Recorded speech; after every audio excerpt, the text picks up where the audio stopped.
Welcome to Morph Into a New You, part of MHNRnetwork.com. Your host, Johnny Calloway, is the author of several books, including Taming the Dragon, Dragons to Butterflies, The Metamorphosis of a Man, and The Bridge. He will be having conversations with people from all walks of life. Healing really is an inside job that transforms you to become a better version of you. We must change our self-talk and inner dialogue so we can start to believe. A special thanks to our sponsor, Meaningful Expressions at m-expressions.com. They can take a concept, thought, or personal brand and turn it into a visual masterpiece that you can use to raise awareness about your passion or cause. They've certainly done that with our podcast website. And thank you for joining Johnny as you morph into a new you.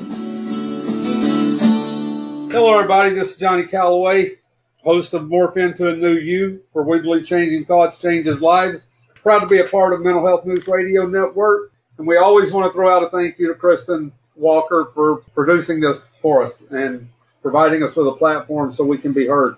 Well, we have Dr. Eric Gentry with us again today, and we're going to be talking about the hidden benefits of doing a four-step, which is made a searching and fearless moral inventory of ourselves. And what I mean when I say the hidden benefits is, to me, the four-step opens the door to peace. Because if we are truly honest in our four-step, got to be honest, it's nothing without the honesty.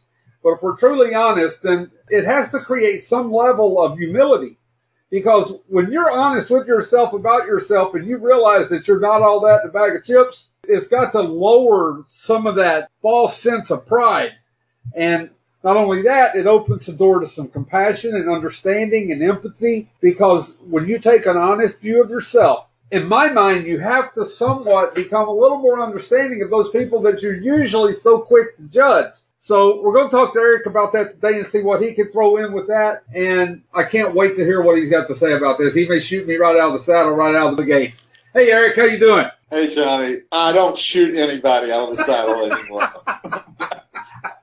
I will endeavor to collaborate and build something that is shared and beautiful between the two of us. Okie dokie then. What do you think about that, Eric? What do you think about the hidden benefits of a four-step? Co-sign everything that you said. Absolutely. And really clear that there's some more, too. Oh, yeah. And I was thinking about it. It just popped into my head while you were talking.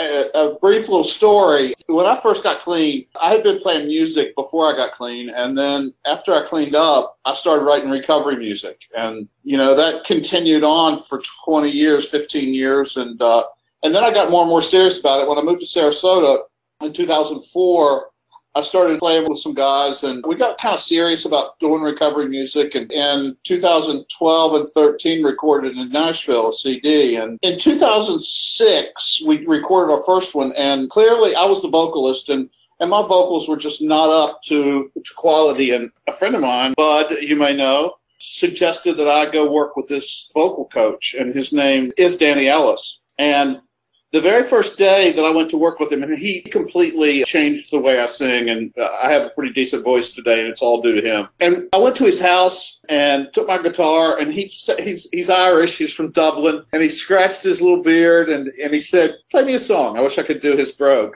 He'd usually say, "Play me a song, lad." So I played him one of my songs. I got done with it, and I looked at him expectantly, and he kept rubbing his chin and nodding his head. And he looked at me straight in the eye, and he said, "You started singing when you were using, didn't you?" He knew I was in recovery. I said, "Yeah, I did." And he said, "I can tell. And the reason why I can tell is what you did is that you crafted a facade. Your singing voice is fake." Wow. He said, "It's an interesting facade, and it's pleasant to listen to. But if you're interested in stepping out from behind that facade and learning to sing your song, then it would be a privilege to help you do that."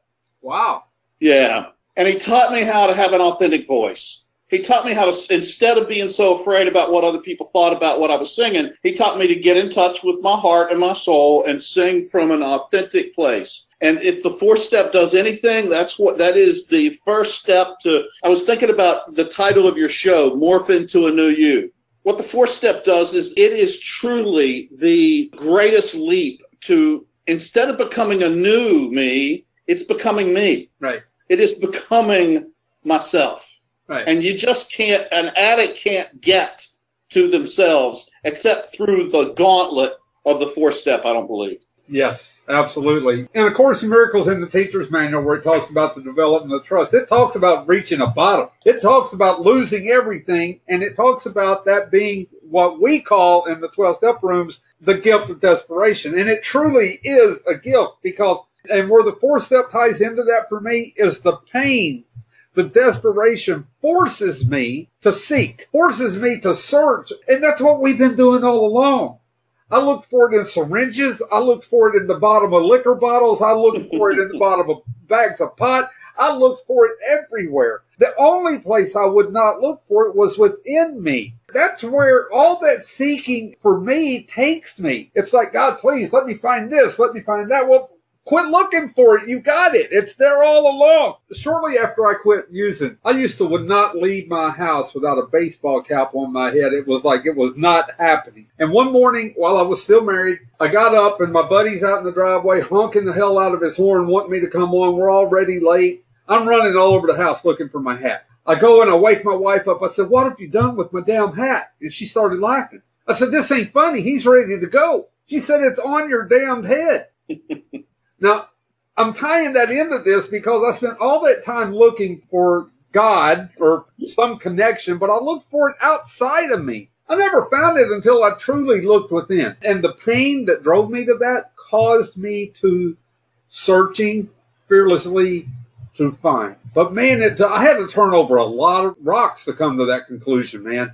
I had to look in a lot of places because I'm one of those people. I never quit doing anything just because it became a good idea. I had to hurt. And okay, and my recovery to a great degree, and I've said this before on the show, has been like playing whack-a-mole at the fairground. I knock out one addiction and another one pops up. And you know what? It's just, it's just another addiction? No, I gotta seek it out, man. I gotta find it. No, that ain't gonna work. Anyway. I like the saying in the rooms that we use everything that feels good until it feels bad. Right. And that's really kind of, I think, the essence of addiction is that inability to be comfortable, to have ease in my body and ease of spirit without having something external to put in me. And, you know, what I was thinking about, it talks about that the disease of addiction is threefold, that it's mental, physical, and spiritual. Mental's obsession, physical compulsion, spiritual self-centered. But there's this other component that I've found that is equally insidious and not talked about a whole lot in the rooms, and that is self-deception. And that's what every addict, that is how you maintain addiction. You can't stay. You can't hurt the people that you hurt. You can't hurt yourself the way you hurt yourself, and you can't do all the stuff that you need to do to sustain addiction unless you're able to lie to yourself. What the 4-step is, it is reversing that process. It is the reckoning. It is coming into terms with who I am and what I've done in my life. It's only then. Fritz Perls, the founder of Gestalt, said nothing changes till it becomes what it is. And the 4-step is your addiction becoming what the hell it is. And you coming to acceptance that this is what I've done. With that, I can now start the process of healing it, of making the restitution, and coming to self-acceptance that I am flawed and that I'm broken and that I need help from other people.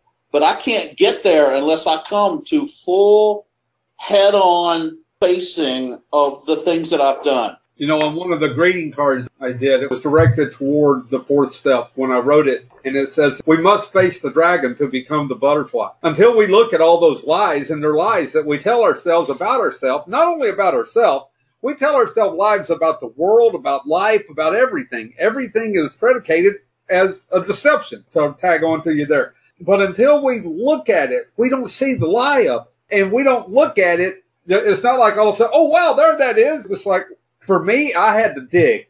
I had to dig to find out those lies were lies. And in finding that, I got to peel away lie after lie until all of a sudden, behind all those lies, oh, there's Johnny. I was working with a young lady the other day. God love her. Man, she has told herself so many lies, and she has been told so many lies. I told her the other day, I said, you know what you're really the most afraid of? And this is what I really believe is so for all of us. I'm not even going to say most of us. We're really afraid of that truth of who we really are, the love that we are, the joy, the bliss. We're afraid of that because we don't know how to trust it. And especially tying back into our very first show, Eric, if we've been traumatized, no, believing that is like, no. What, I'm good? I'm a good person? I told the girl the other day, I said, what you're afraid of is the fact that you are loved, loving, and lovable. Because you don't have any evidence for that. You have never found any evidence in your life that says that's the truth. So part of what we're going to do is I'm working with you as we're moving forward is we're going to start looking for the evidence that says, you know what? I'm a good person. Amen from the choir. Good. I love when you agree with me, Eric. I almost always do, Johnny. I almost always do. Yeah, it's a good thing, man. And I'm telling you, it's amazing to me the more I do shows like this, these shows I do with you and with other people and the stuff, how more and more just keeps being revealed to me. I love that one of the things I've learned in my journey is that I need to always be open to the idea that what I think is real could be wrong. Because in that place, I'm always open to learning. And it's an exciting journey then. It's like, oh, wow, I believed that for 15 years. Well, okay, after 15 years, I found out, you know what? It's wrong. It's not, and really, I don't like the word wrong. One of the things I've always loved about A Course in Miracles, I don't even know if the word wrong is in the book. But what it has us do is it directs us toward, does that serve my higher good? It either does or it doesn't. If it doesn't, I need to let it go and replace it with something that does serve my best interest. I never knew how to do that, man. What do you mean? I'll never forget my first sponsor told me, you're going to love this because you know who I'm talking about. He told me, he said, whatever your first instinct is to anything, do something else.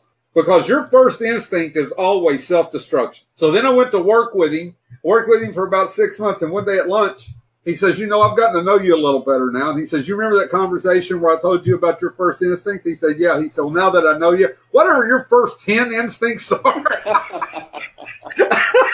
do something else, man. He said, you love to hurt yourself. And I didn't know that, but it was true. It was true. And thank God for honesty, because you can't get there if you're consumed with self-deception. You just can't. I 100% agree. That's why I tell somebody when they come to me, if you're not going to be honest with me, I can't help you, because the dishonesty that you embroiled yourself in is going to be like me trying to help you with a comic book. So it's got to start with honesty, man. I remember writing parts on my 4-step and getting into the description of the things and then writing down the insight that the whole thing was a lie. I had been telling myself these things that I did that were just fantasy, that weren't even real. And it wasn't until I wrote them that I got that how much I lied to myself. I didn't have any awareness that a lot of my history was fiction. Mm-hmm. You know, coming to terms with I'm not as bad or as good as I thought I was. Right, right.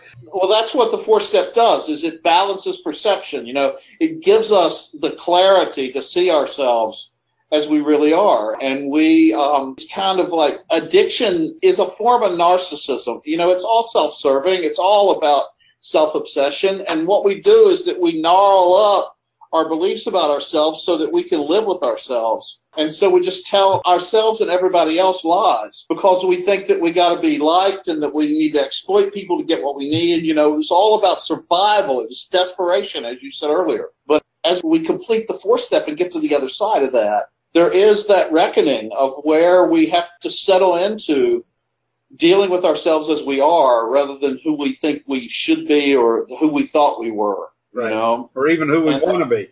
Yeah. Which is a beautiful thing to happen. It's just never very pleasant. I know I've said this before on the show, and I'll keep saying it because it's so real for me. It's kind of like that part where the caterpillar goes into the cocoon and comes out a butterfly. That's when we face our dark night of the soul, was in the 4th step. And if we don't face that, we don't get to be the butterfly.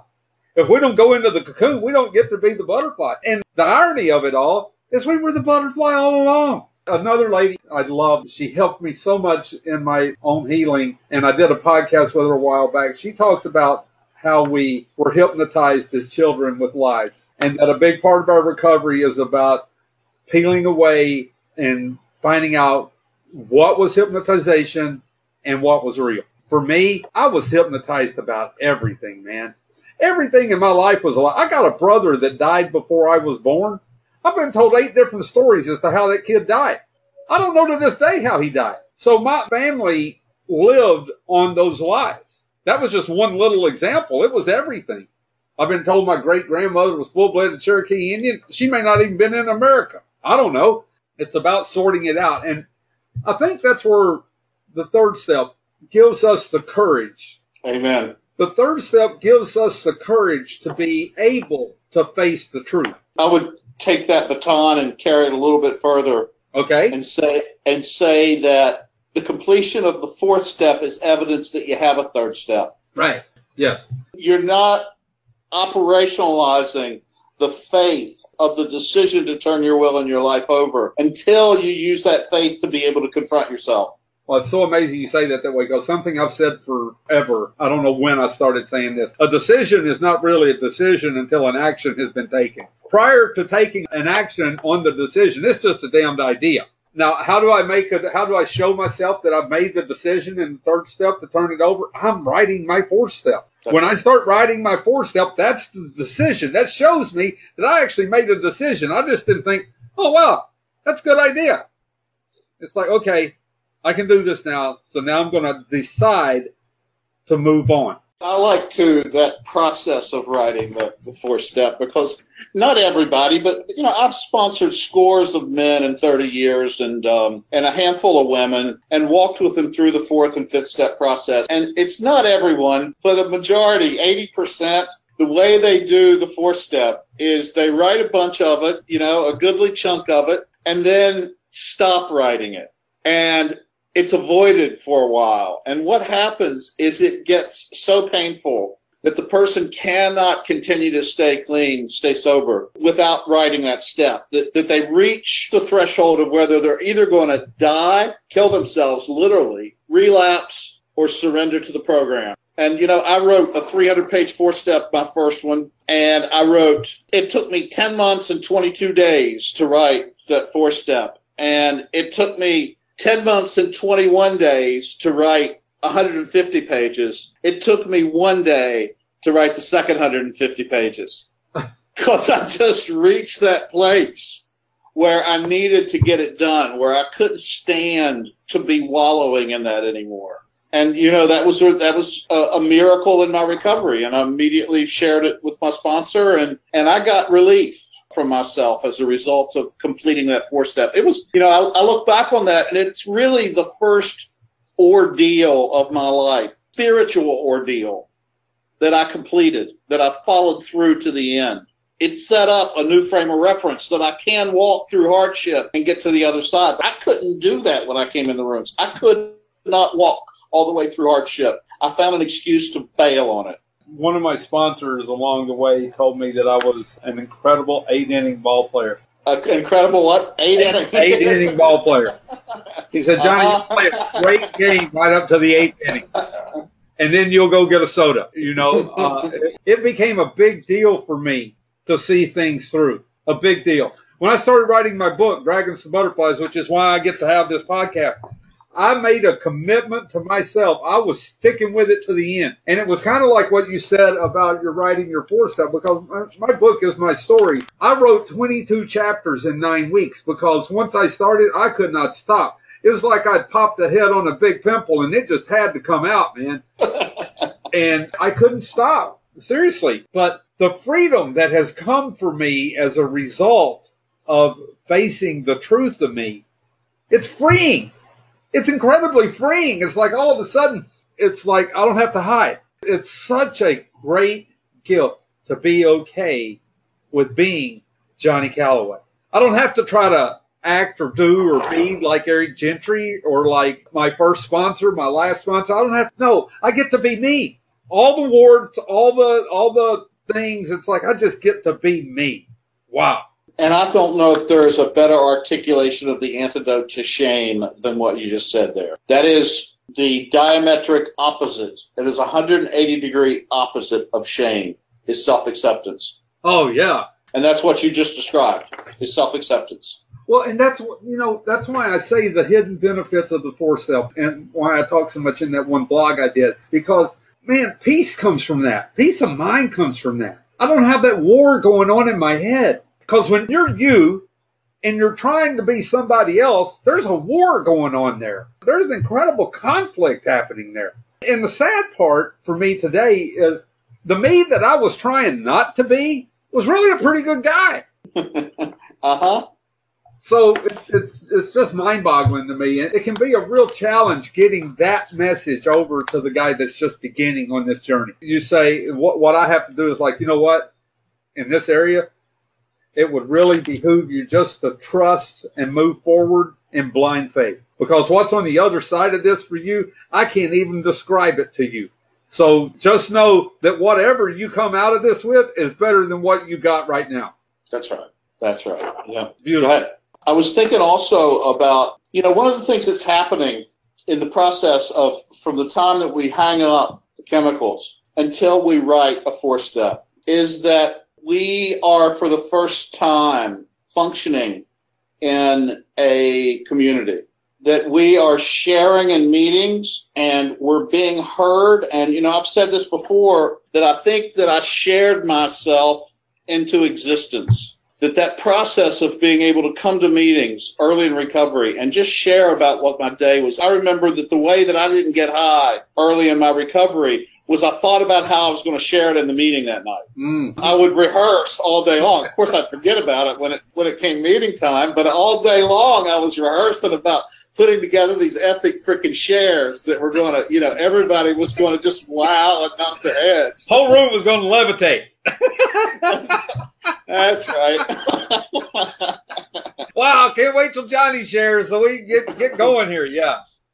I can relate, by the way. So think about how opposite that is to addiction, because addiction's hiding in that.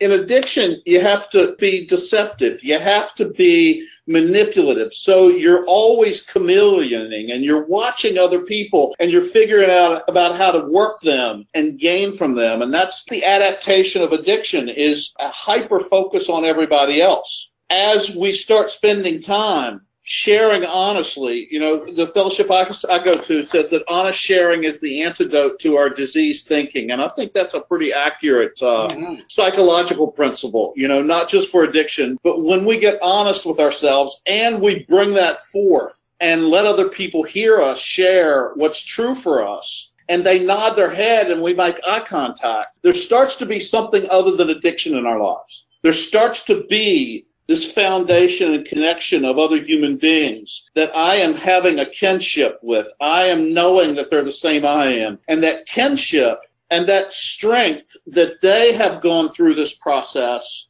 and they've done a 4-step. And not only are they not dead, they have what I want. And that is the motivation that allows me to walk into the place that I am most afraid of, which is to my own past, to walk into that and get honest about it and begin to confront all of the harmful things that I did to other people. And feeling that and feeling that, I felt shame that morphed into sadness and irritation and a lot of, it was feeling central doing a 4-step. But what was happening was that I was desensitizing and leaving that shit in the past, because that's what it does when we turn it into a narrative, when we get it written. Now it is memory instead of something that is encroaching and intruding upon our daily lives today. And the result of that means I can wake up and walk out my door and I can look you in the freaking eye instead of being so ashamed of myself that I have to divert my gaze. Wow. And that is maybe the most beneficial thing that comes from the 4-step. I'm going to say amen to that. And then I'm going to say I think that is an incredible segue to the 5th step, because we talked in the 2nd step a lot about the connection and getting connected, giving us hope. But that is so magnified was for me with the 5th step, because now I'm sitting in front of another human being that's basically sitting there going, yeah, me too. What, that's all you did? So the 5th step is admitted to God ourselves and to another human being the exact nature of our wrongs.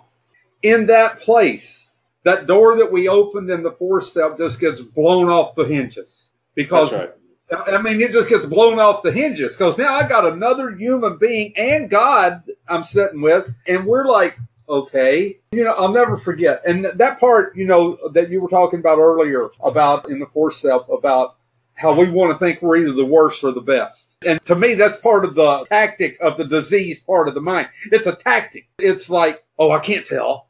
I did this fifth step with this kid one time, and he was absolutely terrified of the sex inventory. And finally he said, okay, I'm going to do it anyway. So we do his fifth step, and we're done. And when we got done, he's sitting there and he's looking at me and he's all paranoid looking. I said, well, what about that thing you didn't want to tell me? He said, I told you. And it was nothing. Seriously, it was nothing. It was no more than a young boy exploring his sexual being. That was it. But in his mind, his disease had made it this huge thing that he should be crucified for. But when I told him part of my story that connected to that, I thought he was going to call the law on me. But the thing is, it's like when we take the courage from the third step and we take all of the hope of the fourth step and all of that, and we move into the fifth step, we become, in my mind, that's where I really start to become a part of not just a 12-step program, but of the human race. That's where I start to see, you know what, I'm just another bozo on the bus. That's right.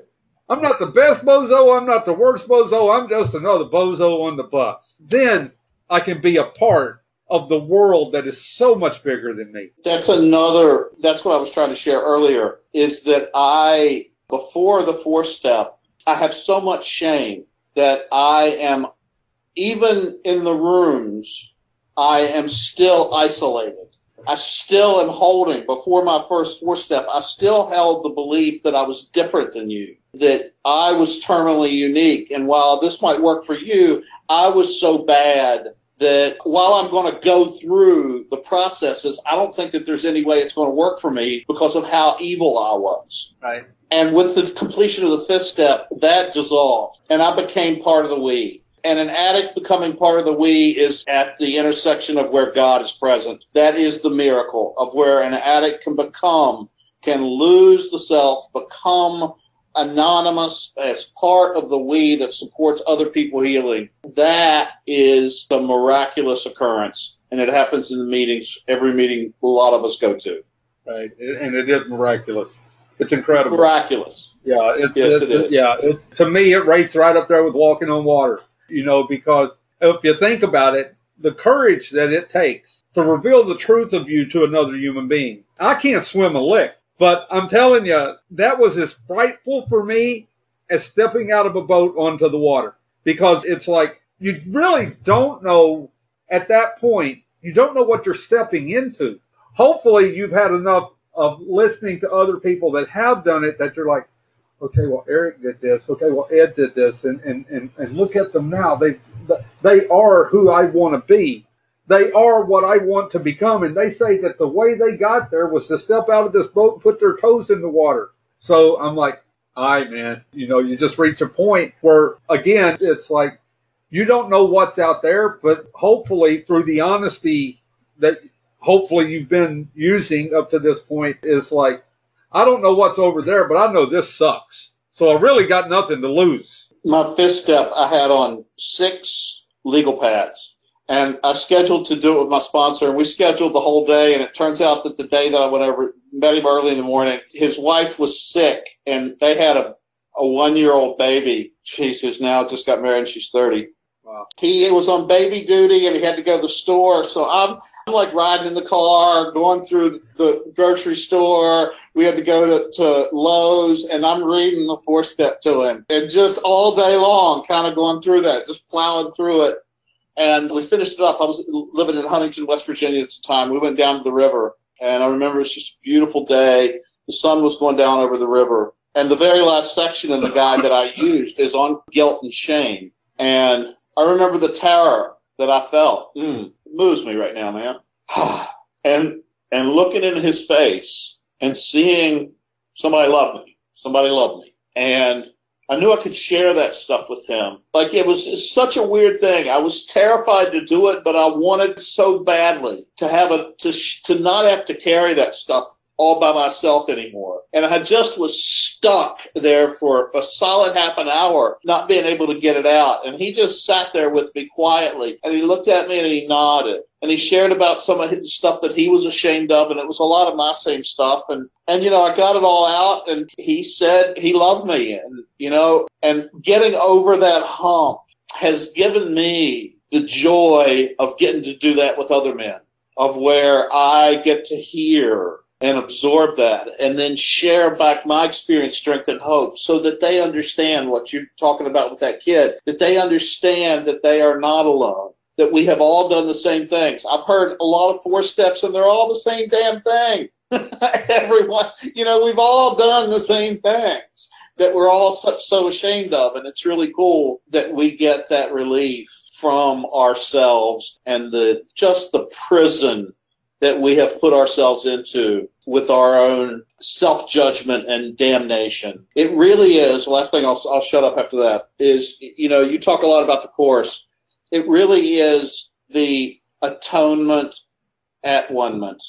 That's what happens in that 5th step, is that we are atoning and we are becoming one with ourselves, with our God, and with another human being. Right. Yeah, exactly.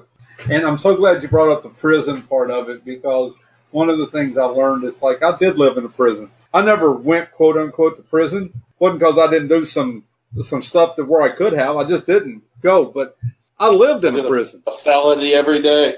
Yeah, I lived in a prison. And what I found out at the end of all of that was I was the warden. I was the one that held the key in the way out. I mean, granted, other people had to show me, okay, if you put this key in this keyhole, this door will open. I had to have people tell me that. But the key was really my willingness to look. Because if you don't have that willingness, accompanied with that honesty and with the open-mindedness that we talk about, if you have those 3 things, the world is wide open to you. I can't believe my life today. I can't. Getting to be here with you, what we do, one of these about every 6 weeks. Yep. And man, this is living for me. This is when I get to do these things with somebody that I really connect with, the way you and I connected, I am alive, because I'm talking about something that means something to me. And it's like, I'm not talking about, well, you know, Bobby's got the good shit down on the corner there. Go down, 3 blocks. He's got it, yeah, and if you catch him at the right time of day, he may even cut you some kind of deal. No, we have conversations. We have conversations that, as you just experienced, touch my soul. And in that place, I get to be alive. I've said 1,000 times, the 12 steps didn't save my life. What I had wasn't a life. What I had before I got in the 12 steps was a damned existence. What the 12 steps did was they allowed me to live. They allow me to live as I continue. And for me, on the personal note of that, when I reached the place where I joined the 12 steps with what I've learned since from A Course in Miracles and the spirituality of it, it's like my world began to make sense. And prior, nothing made sense to me. Nothing. It used to drive me crazy when I'd ask somebody a spiritual question. They'd say, oh, don't worry about it. There is no answer for that. That's just the way it is. I'm like, no. No, there's an answer. Just because you don't know what the answer is doesn't mean there's not an answer. And I don't pretend to have all the answers, not at all. But I still believe there's answers. I just have to be willing to keep digging, and I have to be willing to be wrong. I can tell you a whole lot of my academic pursuits, and all the way up to the doctorate level, has been in part for me to understand how and why the 12 steps work. And while I can explain it, Jung, I've talked about him here on the show before. Carl Jung said, if I want to sound like a scientist and talk in scientific language, I call that thing the unconscious. But if I want to turn it into a drama of which I am living in the middle of it, then the only right name for that thing is God. Wow. And that's what I can explain to you how and why the 12 steps work through the lens of behavioral and physiological science, and why and how it does what it does. But I can't explain to you the way all of that came together and has organized into its own thing to be a structured program built by and for drug addicts, other than to say it was God-given. Yeah. You know, people want to debate with me sometimes when I say that the Course in Miracles was written by Jesus, that he dictated it to Helen Schucman. And I'm like, if you read it and you begin to understand it, you won't have to question that anymore, because it's obvious that our human mind couldn't have come up with that. Just like our human mind, without some divine intervention, couldn't have come up with the 12 steps. It's not possible. We got too many things, too many human characteristics that get in our way to be able to come up with something so perfected. I mean, we'd be like, oh no, well, you know how the history was for the 12 steps in AA and Carl Jung and Bill Wilson and Bob Smith. It was like, no, they had to be able to get out of the way and let the divine step in and say, these are your steps. That's why I still, to this day, what should I say? I chuckle when I hear somebody say the spiritual part of the program. I'm like, okay, can we back up and can you clear up for me what part of this is not spiritual? That's going to be a much simpler answer than you trying to tell me what part of it is spiritual. Let's cut to the chase and you tell me what part isn't spiritual, because I can't think of a part of it that's not spiritual. We got a lot of things going on today. You know, with my podcast, I hear a lot of talk about the treatment model is broken. And I do believe that the way that treatment is handled in quote, unquote, most treatment facilities needs help. At the very least, it needs help. But that doesn't mean that the 12 steps need to be fixed. Doesn't mean that at all. No, doesn't mean that at all. And I'll put here, to bring that back around to the 4th step, that process of actually writing the 4th step, of actually getting it all on paper, is a constant exercise in will not being enough. Like, I can't force my 4th step to get written. I had to surrender my 4th step to be written. I had to pray my way through my 4th step because I got so aroused and so jacked up that I couldn't write anymore. And it was only through the seeking of spirit that I could calm down enough, have enough of a brain working, not need to get away because I was so jacked up from the writing that I couldn't write. That process of staying in there and getting all of that down on paper is just truly magic for an addict. It changes us. Well, I can't agree more. I can't agree more. And then to continue with the rest of the steps, in my mind, completes us. It's like, and again, I'm going to go back to the butterfly, man. I came into this whole thing just eating everything that got in my path. Just like the caterpillar, I'm eating it. It's mine. You no longer get to have any part of it. It's mine. And then coming around to surrendering to, I can't eat anymore. I just can't eat anymore. And then going into the dark night of the soul and facing the truth and finding out, you know what? This guy I've been running from, this Johnny Calloway that I have been running from, I've been hiding from. He ain't that bad. He really ain't that bad.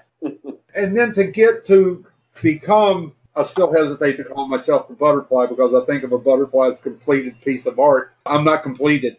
I'm still in the process. And I think we are until we're no longer here. But the thing is, I am at a place in that evolution, in that metamorphosis of being able to become the giver. And now then all that stuff I took can be used for good. I do not. There's a thing in Alcoholics Anonymous in the section called the promises after the 9th step where it says not regret the past nor wish to shut the door on it. I don't regret the past because there's no part of my past that I have not been able to use to help another soul. No part of it. No matter how dark I thought it was, no matter how bad I thought it was, I have been able, somebody has shown up in my life in the last 34 years of being in this program, in these programs, and said, man, I did this. And I'm like, yeah, you're not alone.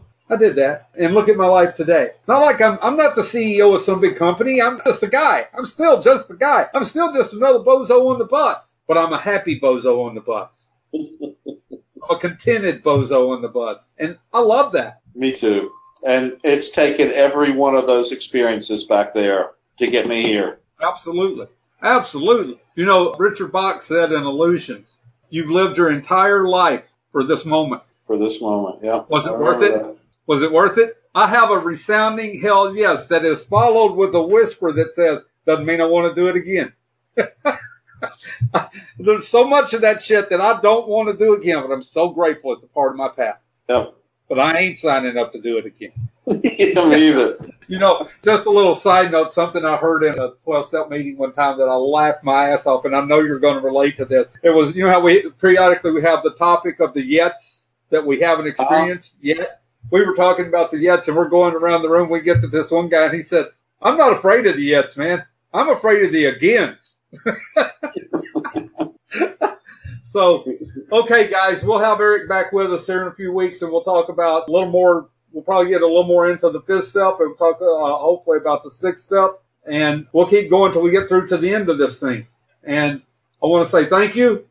I want to say thanks to Eric. I want to say thanks to Kristen. I want to say thanks to the listeners. And Eric's going to give us another little thing about how to connect with him. But I also want you to know that I'm rebuilding. My website is under construction, and unless Eric says no, I'm going to have a link on there where you can go right to Eric's website and link up with him. Is that all right, Eric?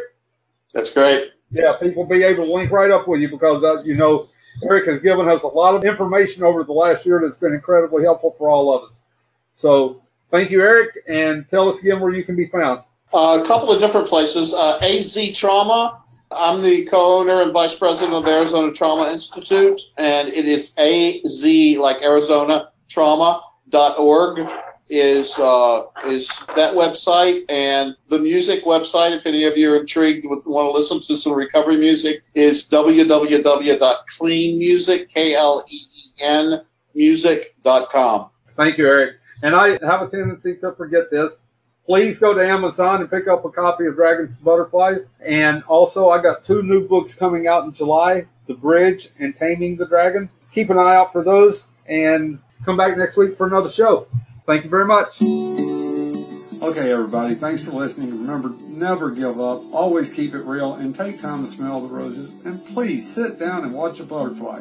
Keep up with all that we are doing by going to morphintoanewyou.com. Thank you very much.